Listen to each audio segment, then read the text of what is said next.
ಆತ್ಮೀಯ ವೀಕ್ಷಕರೇ, ಧನು ರಾಶಿಯ ರಹಸ್ಯಗಳನ್ನು ತಿಳಿಸಿಕೊಡುವ ಈ ವಿಡಿಯೋಗೆ ತಮ್ಮೆಲ್ಲರಿಗೂ ಸ್ವಾಗತ. ಈ ರಾಶಿಯವರು ನೆಮ್ಮದಿಯಿಂದ ಜೀವನದಲ್ಲಿ ಖುಷಿಯಾಗಿರುವುದಕ್ಕೆ ಏನೆಲ್ಲ ಮಾಡಬಹುದು ಎನ್ನುವುದನ್ನು ಮುಂದೆ ಹೇಳುತ್ತೇವೆ. ಅದನ್ನು ತಿಳಿಯೋಕೆ ಈ ವಿಡಿಯೋವನ್ನು ಕೊನೆವರೆಗೂ ನೋಡಿ. ಧನು ಇದು ರಾಶಿ ಚಕ್ರದ 9ನೇ ರಾಶಿ. ಮೂಲ ಹಾಗೂ ಪೂರ್ವಾಷಾಢ ನಕ್ಷತ್ರದ 4 ಮತ್ತು ಉತ್ತರಾಷಾಢ ನಕ್ಷತ್ರದ 1 ಪಾದಗಳು ಈ ರಾಶಿಗೆ ಸೇರುತ್ತೆ. ಈ ಧನು ರಾಶಿಯು ಅರ್ಧ ಮನುಷ್ಯ ಅರ್ಧ ಕುದುರೆ ಭಾಗವನ್ನು ಹೋಲುವ ಮನುಷ್ಯಾಕೃತಿ. ಅದು ಕೂಡ ಬಿಲ್ಲು ಬಾಣವನ್ನು ಹಿಡಿದಿರುವುದು. ಅದು ಮನುಷ್ಯ ಅರ್ಧ ಕುದುರೆ ಭಾಗ. ಕೆಟ್ಟ ಹಾಗೂ ಒಳ್ಳೆಯ ಗುಣಗಳಾದರೆ ಬಿಲ್ಲು ಬಾಣಗಳನ್ನು ಮೇಲೆತ್ತಿರುವ ಸೂಚನೆ ಆಧ್ಯಾತ್ಮಿಕತೆಯ ಸಂಕೇತ. ಇವರಿಟ್ಟ ಬಾಣ ಗುರಿ ತಪ್ಪುವುದೇ ಇಲ್ಲ. ಬಹಳ ಪಾಸಿಟಿವ್ ಆಗಿ ಯೋಚನೆ ಮಾಡುತ್ತಾರೆ. ಇವರು ತಾವು ಅಂದುಕೊಂಡಿದ್ದೆಲ್ಲ ನಡೆಯಲೇಬೇಕು ಎನ್ನುವ ಜಯಮಾನದವರು.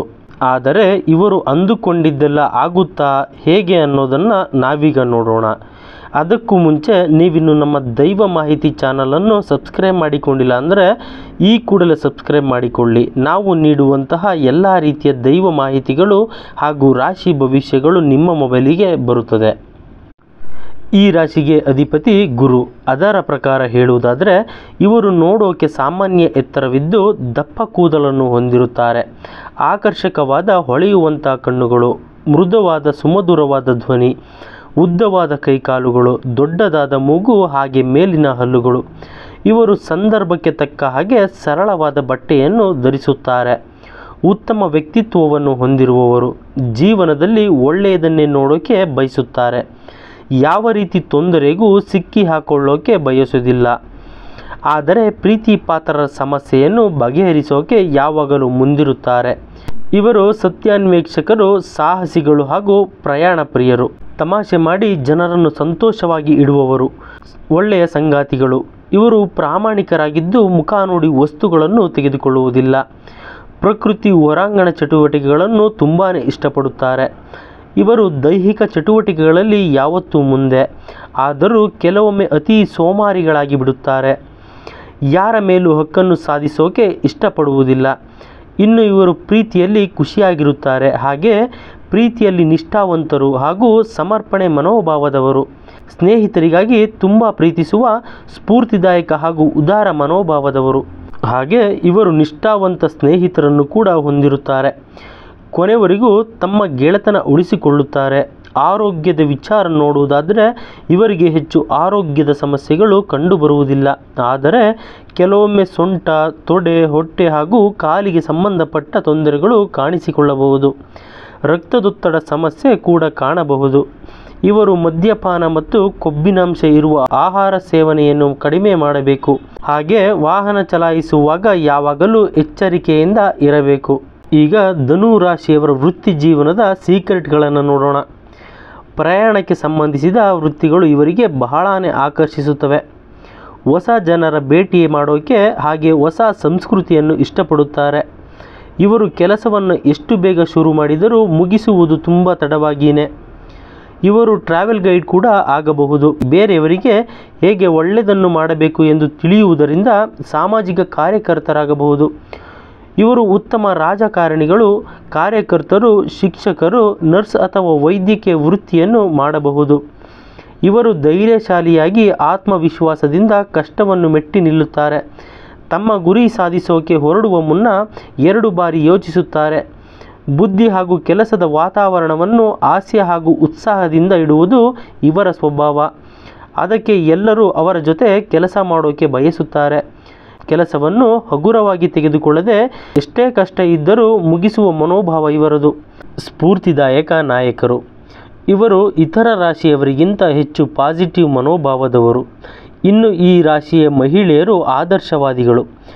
ನೋಡಿದರೆ ತುಂಬ ಕುತೂಹಲ ಅಂತ ಅನಿಸುವ ಹಾಗೆ ಇರುತ್ತಾರೆ. ಇವರು ಸ್ವಂತ ಅನುಭವಗಳಿಂದ ಹೊಸ ವಿಷಯವನ್ನು ಕಲಿಯೋಕೆ ಬಯಸುತ್ತಾರೆ.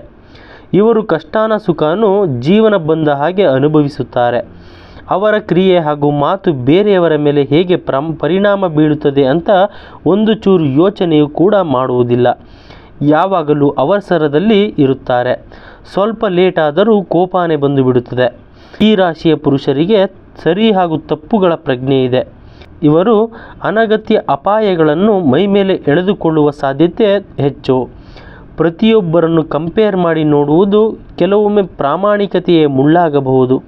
ಯಾವುದರ ಮೇಲೂ ಆಸಕ್ತಿಯೇ ಇಲ್ಲ ಎನ್ನುವ ವರ್ತನೆ ಕೂಡ ಇರುತ್ತೆ. ಕೆಲವೊಮ್ಮೆ ಅಸಭ್ಯವಾದ ವರ್ತನೆಯನ್ನು ಕೂಡ ನೋಡಬಹುದು. ನಿರಾಶೆ ಹಾಗೂ ಮುಂಗೋಪಕ್ಕೆ ಒಳಗಾಗುತ್ತಾರೆ. ಇವರು ಅಸಹನೆ ಹಾಗೂ ವಿನಯವಿಲ್ಲದವರು ಎಂದು ಕೂಡ ಕರೆಸಿಕೊಳ್ಳಬಹುದು. ಇವರು ಉತ್ತಮ ಸಲಹೆಗಳನ್ನು ತಿರಸ್ಕರಿಸಬಹುದು. ಬೇರೆಯವರ ಗಮನ ಸೆಳೆಯೋಕೆ ತಮ್ಮನ್ನು ತಾವು ಹಾನಿ ಮಾಡಿಕೊಳ್ಳಬಹುದು. ಇನ್ನು ಈ ರಾಶಿಯವರು ಹಣ, ಅದೃಷ್ಟ, ಧೈರ್ಯ, ಪ್ರೇರಣೆ, ಖುಷಿ ಸಿಗುವುದಕ್ಕೆ ಏನೆಲ್ಲ ಮಾಡಬಹುದು, ಯಾವ ರತ್ನವನ್ನು ಧರಿಸಿದರೆ ಒಳ್ಳೆಯದು ಅಂತ ಒಂದೊಂದಾಗಿ ನೋಡೋಣ. ಈ ರಾಶಿಯ ಅಧಿಪತಿ ಬಂದು ಗುರು. ಧೈರ್ಯ, ಪ್ರೇರಣೆ, ಸ್ಫೂರ್ತಿ ಸಾಧನೆಗೆ ಪುಷ್ಯರಾಗ ಅಥವಾ ಯೆಲ್ಲೋ ಸಫೇರ್ ಧರಿಸಬೇಕು ಮತ್ತು ಹಳದಿ ಬಟ್ಟೆಯನ್ನು ಧರಿಸುವುದು ತುಂಬಾ ಒಳ್ಳೆಯದು. ಯೆಲ್ಲೋ ಸಫೇರ್ ಧರಿಸುವುದರಿಂದ ಸುಖ, ಶಾಂತಿ, ಖುಷಿ ಕೂಡ ಸಿಗುತ್ತದೆ. ಇನ್ನು ಪಂಚಮಾಧಿಪತಿ ಕುಜ ಆದ್ದರಿಂದ ಕೆಂಪು ಬಣ್ಣದ ಹವಳದ ಜೊತೆ ಕೆಂಪು ಬಣ್ಣದ ಬಟ್ಟೆಯನ್ನು ಧರಿಸುವುದು ಪ್ರೀತಿ, ಮಾನ ಸನ್ಮಾನ, ಜನರ ಮುಂದೆ ಪ್ರಸಿದ್ಧಿಗೆ ಬರಲು ಕಾರಣವಾಗುತ್ತದೆ. ಇವರಿಗೆ ರವಿ ಭಾಗ್ಯ ಅಧಿಪತಿ ಆದ್ದರಿಂದ ಅದೃಷ್ಟ ಕುಲಾಯಿಸುವುದಕ್ಕೆ ರೂಬಿ ಅಥವಾ ಮಾಣಿಕ್ಯವನ್ನು ಧರಿಸಬೇಕು. ಇನ್ನು ಈ ರಾಶಿಯವರು ಮಹಾವಿಷ್ಣು ಹಾಗೂ ವಿಷ್ಣುವಿನ ಅವತಾರಗಳನ್ನು ಪೂಜೆ ಪ್ರಾರ್ಥನೆ ಮಾಡುವುದು ಸೂಕ್ತ. ಮೊದಲೇ ಹೇಳಿದ ಹಾಗೆ ಈ ರಾಶಿಯ ಅಧಿದೇವತೆ ಬಂದು ಗುರು ಆದ್ದರಿಂದ ಗುರುವಾರವನ್ನು ಇಷ್ಟ ದಿನವಾಗಿ ಮಾಡಿಕೊಳ್ಳಬಹುದು. ಈ ರಾಶಿಯವರು ಗುರುಗ್ರಹದಿಂದ ಆಗುವ ತೊಂದರೆಗಳಿಂದ ಮುಕ್ತಿ ಪಡೆಯೋಕೆ ಅಶ್ವತ್ಥ ಅಥವಾ ಅರಳಿ ಮರವನ್ನು ಪ್ರದಕ್ಷಿಣೆ ಹಾಕಬೇಕು. ಇದನ್ನು ಪೂಜೆ ಮಾಡುವುದರಿಂದ ಆರೋಗ್ಯ ಸಮಸ್ಯೆಗಳು ದೂರವಾಗುತ್ತದೆ. ಗಂಧದ ಗಿಡ ಅಥವಾ ಪಾರಿಜಾತ ಹೂವಿನ ಗಿಡವನ್ನು ನೆಟ್ಟಿ ಬೆಳೆಸುವುದರಿಂದ ಗುರುದೋಷ ನಿವಾರಣೆಯಾಗುತ್ತದೆ. ಈ ಒಂದು ಮಾಹಿತಿ ನಿಮಗೆ ಇಷ್ಟವಾದರೆ ಲೈಕ್ ಮಾಡಿ, ಶೇರ್ ಮಾಡಿ. ಮತ್ತಷ್ಟು ವಿಡಿಯೋಗಳಿಗಾಗಿ ನಮ್ಮ ಚಾನಲನ್ನು ಸಬ್ಸ್ಕ್ರೈಬ್ ಮಾಡಿಕೊಳ್ಳಿ.